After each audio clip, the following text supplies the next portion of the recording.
Hey, what is up, guys? Welcome back to this channel, and this is going to be the first episode of the career mode I'm doing. And right now I'm just making my character, and I don't like my helm that much, but it was just something I chose, and I can change later on in the season. My number is going to be 21. I'm from Holland, and my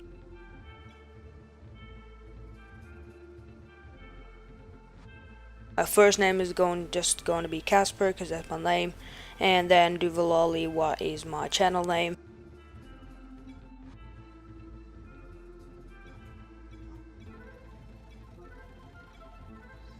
Then right here we're gonna do a 15% race on 90 difficulty AI, and right here we have the Renault launch, and let's hear what Emma Jenkins have to say about us.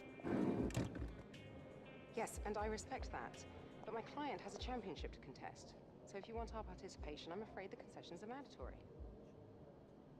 Yes, that's fine. Get back to me when you can. Goodbye. No one ever just signs the contract. Anyway, thanks for coming by on such short notice. I just needed to cover a couple of quick things with you before you race. Firstly, as requested, there's a copy of your contract.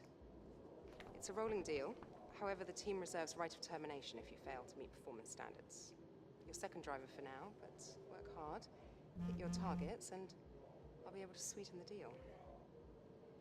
I'm also looking to get you into some invitational events throughout the season. The experience and exposure from these will be great for your image. Plus, you'll get to drive some nice historic cars. Now then, go get ready for the next session, and good luck.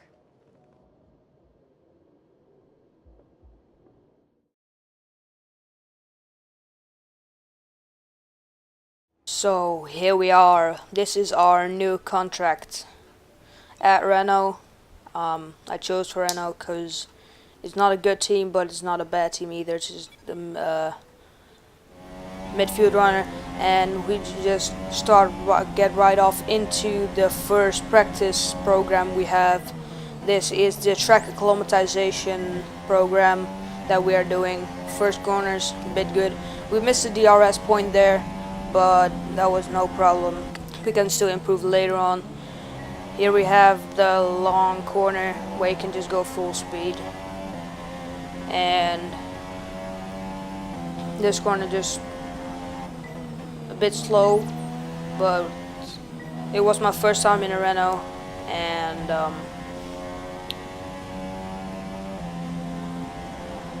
yeah, right here on the straight, this time the DRS was good on time, so we get a purple, and over the line we get green, and yeah, that is a bit disappointing. But now we go into the qualifying phase, and I just couldn't get it throughout the whole weekend. I tried it in practice session 2, but I couldn't get it either.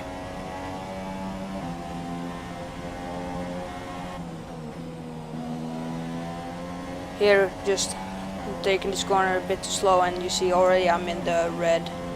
And then this, I was going too slow. Then this, I couldn't get this corner right all the time, and yeah, it was just disappointing. First time red, didn't get a good time in. Then you see on the right hand side going over to the grass and then into the gravel. That was a pretty bad lap, and we cannot improve either on this lap, so I was going to try it in the next practice session, and there you see it. Right now we are going to go the race strategy program. As you can see here, braking a bit too late, but doesn't really matter because we're still up in the green. The delta time is still good, and yeah, this program was no problem. It was very easy. Here a little bit too much over the curve, but that doesn't really matter. And then this corner again, look, I stepped a bit too early on the gas and went a bit too late to the right because we almost hit the barrier there. And just on by doing that, we dropped in time, and then just over the line we got a red score. And as you can see here, we got green the second time and green the third time. That was not so hard, the times were just good. And right here, this was the last lap I did for this program, and this was a green score. A bit too much on the curve there, but that didn't affect my lap time. So we did that, and then it was on to the tire management, and there was almost no time left into the session to do a flying lap, so we need to drive out manually. And there you saw our teammate Nico Hulkenberg.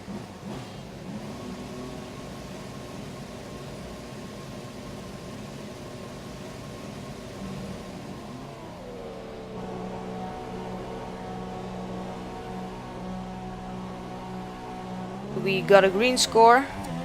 You'll see that later on. I am still struggling with the tire management and the fuel practice program, and yeah, this is the start of the lap. Fernando Alonso is behind us, and yeah, as you can see, already up in the green, but now go back to red because I am not that good in the tire management and the fuel efficiency program. I don't know if it's called fuel efficiency, but I call it like that. And here you can see, almost on the end of the lap, we go green, but on the end, going into the graph, but still in the green. Then we see our red delta time, but now it's green and red, in the red, but then onto the back finish straight. We improve our time with a couple of tenths, and here is the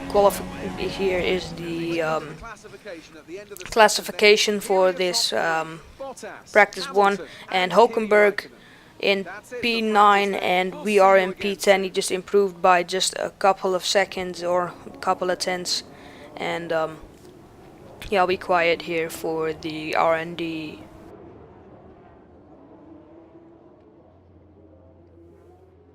You got my message. Perfect. Welcome to home away from home. We get more real-time data from the factory now than ever before, and it all comes through here. So I have to spend more time checking over the reports and less time hunting you down in the hospitality suite. To that end, sorry, just a sec. Yeah, Chris, is this important? I'm in the middle of something. Okay. Right. Well, that makes no sense. Have Sarah reset the simulation and run it again. Okay. Sorry about that. As I was saying, we've set up a desk for you at the front here. You can get onto the network from your laptop, so make sure to check the R&D screen regularly. And let us know how you want to use the data that we've collected over the weekend and through the practice programs. Also, bear in mind that the news from the factory won't always be good. Sometimes tests fail, like you've seen just now. And when that happens, we have to divert additional resources to fix it. C'est la vie, I'm afraid. Okay, so here we have the introduction to the resource points. As you can see, 2,600 resource points, and we are gonna spend it on a engine upgrade. And as you can see, 1,000 resource points. But first of all, we're gonna do the efficiency upgrade to just use less resource points to upgrade a engine part, and then we bought it for 900, so we have to pay like 900, like 100 less than normal.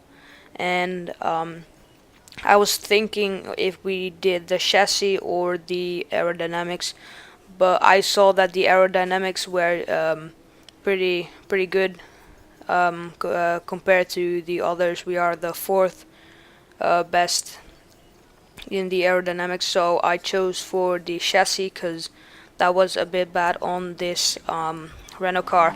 And helping into the practice 2 session, I tried again for the qualifying program, but I just couldn't get it in the whole season. I think it's gonna be very hard. Maybe if we upgrade the engine and the car just by itself, we can improve with the practice programs and we can get better with the car. Trying so hard, but I couldn't. I just couldn't get it. And when I saw this first red delta time, I just thought, okay, we can't do it anymore. So I stopped with it, and I was going on to the fuel program, and I did a couple of laps, but it was like, or it was green with a red delta, or it was green delta with a red fuel.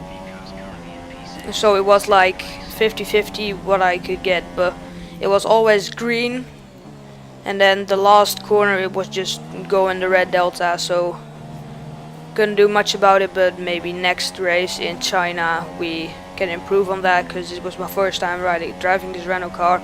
It was a bit different because I have another career mode in Red Bull, and that's a upgraded season 4 car. So yeah, this was my first time driving in a Renault car. I don't know if that makes any difference, but yeah.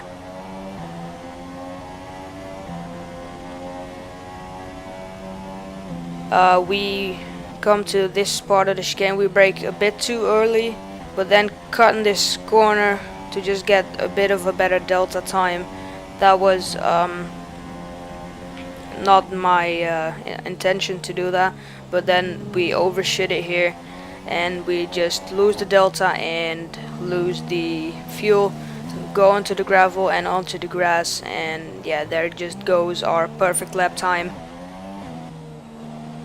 We just thrown it away. Maybe we could improve it, and here we go onto the grass a bit too far to the left, and as you can see, a red delta with a red practice program. And here we have our new rival. It's going to be our teammate, because that's always your first rival that you have. So as you can see here, we have Nico Hulkenberg. That is going to be our rival. And yeah, it's time for quali. Welcome to Melbourne, where qualifying for the Australian Grand Prix should be getting underway shortly. Now then, Anthony Davidson, you're not getting any younger, but you have been involved in your fair share of qualifying sessions in an illustrious 30-year career. How do you deal with the pressure when you have that one chance to deliver a perfect lap? It's not so much about dealing with the pressure, it's more about how you approach the risk and just how much of it are you willing to take. You're constantly balancing the car on the edge of grip from braking, cornering and traction, and over the course of a lap, it's easy to get that balance wrong, and that's why achieving the perfect lap is almost impossible. As you say, I've been doing this 30 years now, and it never gets any easier. Okay, so here we just do a flying lap, as you can see here, and yeah, it was not that good of a qualifying, I can tell you. Here we just move on to our flying lap, just brake good into this corner and just get a good exit out of this corner, and a bit too late with the DRS, but that was not big of a problem. And like right here, we just I had a good time at this moment, but it would just at this moment right here, I just cut the corner to get a bit more time, and it didn't work out that great, because as you can see here, onto the gravel, onto the grass, and just lose it like crazy. then we overshooted a bit here, and then this last corner, it was just over the grass, and it was not a good time. And I was going back in, and I was fast forwarding the time to maybe later on in the session try to get another lap in, but then it was already too late. It was raining, and I just couldn't get a better time, because like in the first corner I already had to have lost like 6 tenths by just 2 corners, and if you have that, it's just impossible to set a fast lap anymore. So yeah, that was a bit disappointing. So we were out in qualifying 1, and we were 16th place, and as you can see right there, we have Red Delta, and we didn't beat our teammate. So as you can see right here, it was just too bad. It was unable to drive, it was undrivable. As you can see, I just needed to lift off there, and yeah, I couldn't improve it. So at that time I just stopped it and go back to the garage and save the tires for the race tomorrow. Maybe we can use them, but we didn't use it.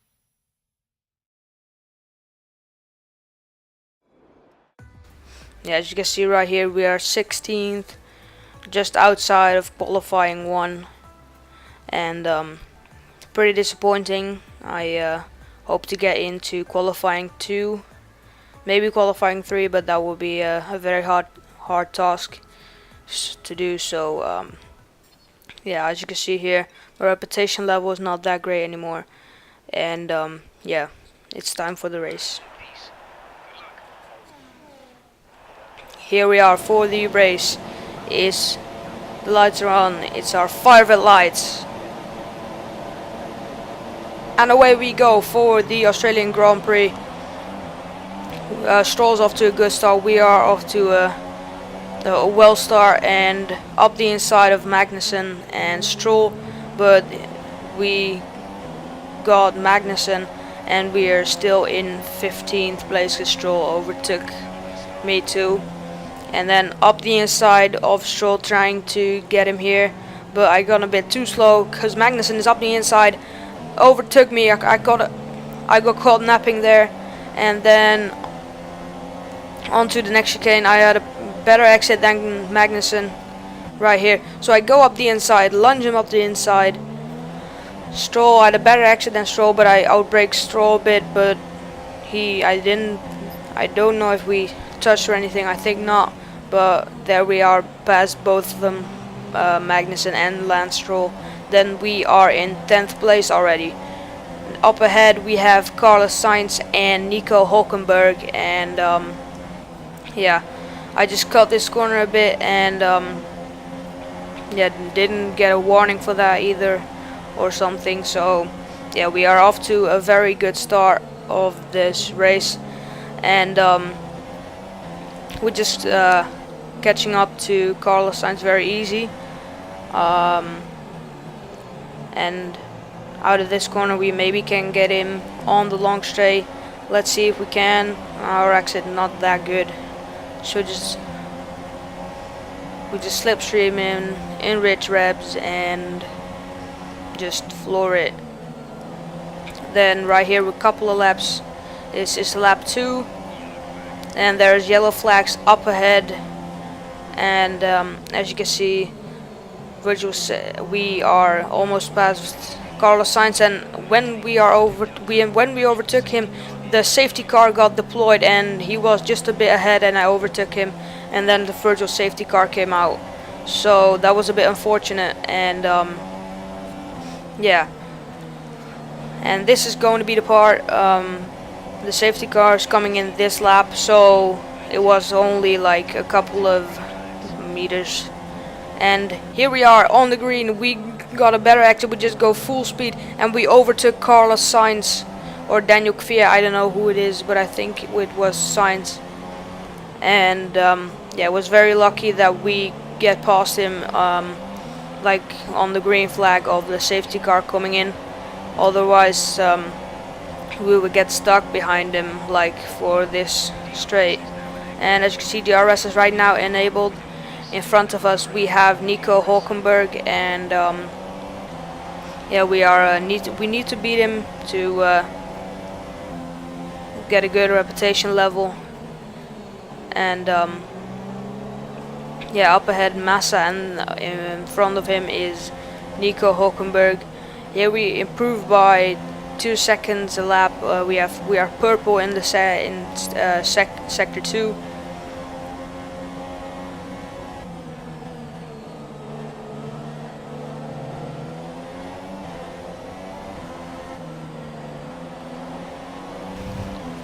They're just trying to catch up to Massa, and we go up the inside of Felipe Massa. And this is a bit of argy-bargy with Felipe Massa. We touched him, the sparks are coming off. He's on the side, and we have more speed than him. Are we able to overtake him? We overtook him and into the first corner. Okay, we are safe. We are in P10. We have points. And up ahead right now is our teammate Nico Hulkenberg, and yeah, this is gonna be pretty tough to overtake him because he's a very good driver.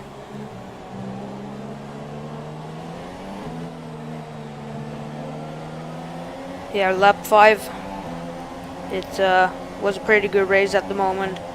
Nothing really wrong with it, and here we go up the inside of Nico Hulkenberg. A bit, I don't know, I think we didn't touch. But now we squeeze through this corner, and we are in front of our teammate. And up ahead we have Carlos Sainz with Grosjean just battling.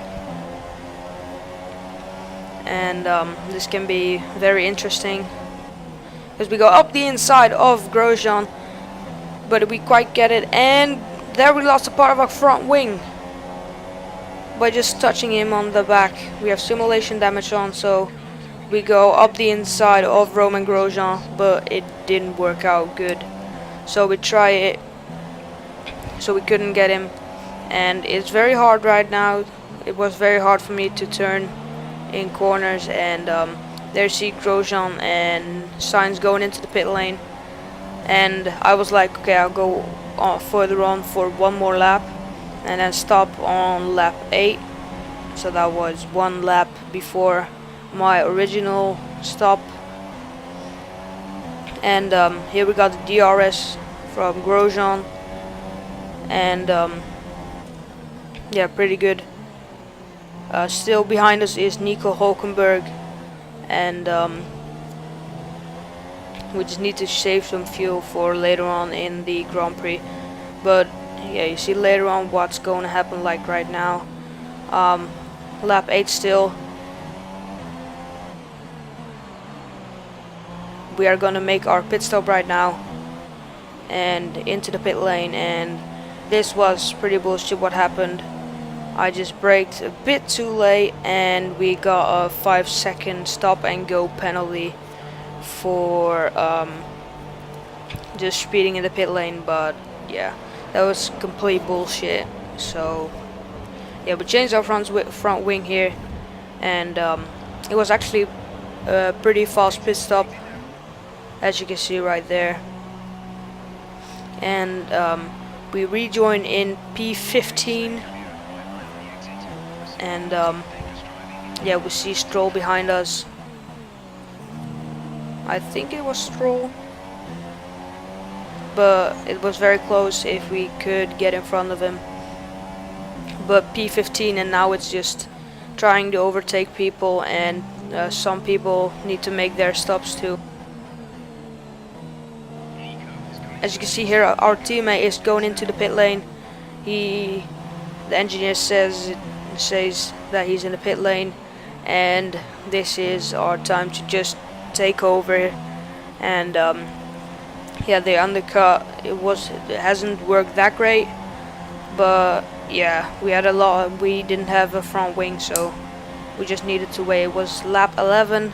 We have 5 more laps to go, and yeah, we see Sainz is ahead of me, and he's 6 seconds up the road, and we have P10 at the moment,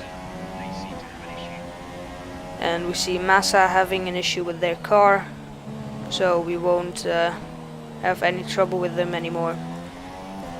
On to lap 15, we are battling away with Daniel Kvyat and Nico Hulkenberg because we have that 5-second penalty. We need to stay in front of them to not lose any more time. But then this happens on the last corner of this penultimate lap, and that is just terrible because right now we have no front wing, and as you can see, it was very hard to just end the race with this with no front wing. And yeah, we are battling away with Kvyat right behind me, and Nico Hulkenberg, our teammate, just battling away with them, and just trying really hard to get him to defend my position, my P9, to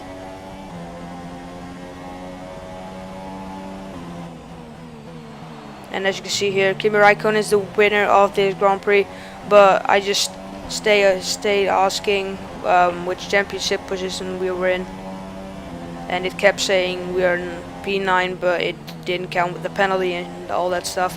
We cut the corner here, otherwise we wouldn't make it, and we didn't get a warning for that, so I was pretty lucky there, otherwise we would get another penalty.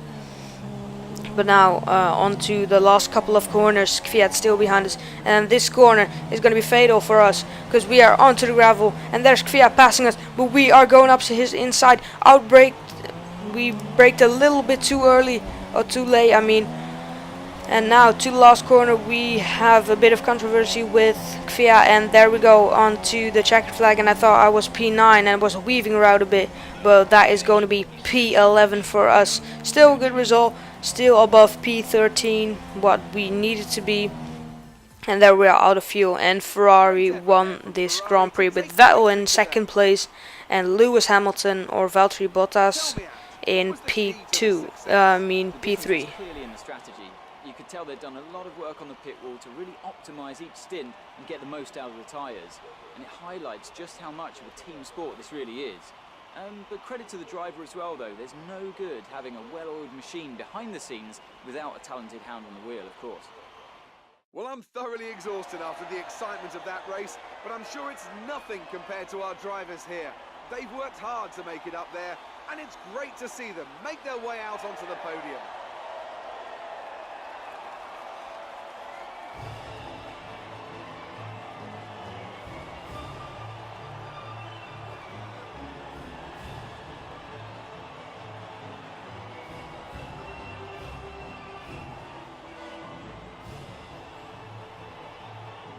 And after this round of the World Championship, here's how things look in the Drivers' Table. Kimi Raikkonen takes over the lead of the Drivers' Championship after that excellent result. Now then, Anthony Davidson, who was your driver of the day?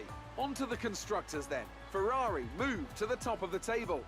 There'll be plenty more twists and turns to come this season. I hope you can join us at the next race to see just who will come out on top. As you can see here, we got 2 penalties actually, but we didn't drop back to P12, but still good result for us, for the team, because Nico Hulkenberg got 1 point, and that's still something. And here you see we didn't beat him, but we still got some points there. And here we have the Invitational of Guy. He's going to let you drive some of his cars. Well, not quite my cars, per se. It's a mere detail. You know, I'd really rather be down there racing them myself, to be honest. I'm actually quite handy behind the wheel, but it's the downforce, those lateral Gs, you know? The old neck can't really handle it. So I need a pro. And that's where you come in. We run in a bunch of events throughout the year. Time trials, races, all sorts. And I have it on good authority that you have the ability and temperament to do well in these. Make our business look good and, most importantly, bring the cars back in one piece. So consider this a formal invitation. Now see you at the track. Now, I'd just like to step into my office.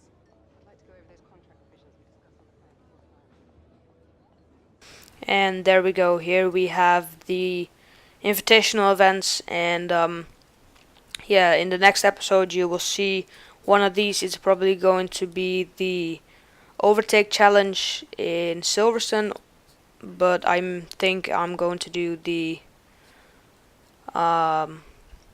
Suzuka one. So I hope you enjoyed this video, and I'll see you guys in the next career mode episode. Bye guys.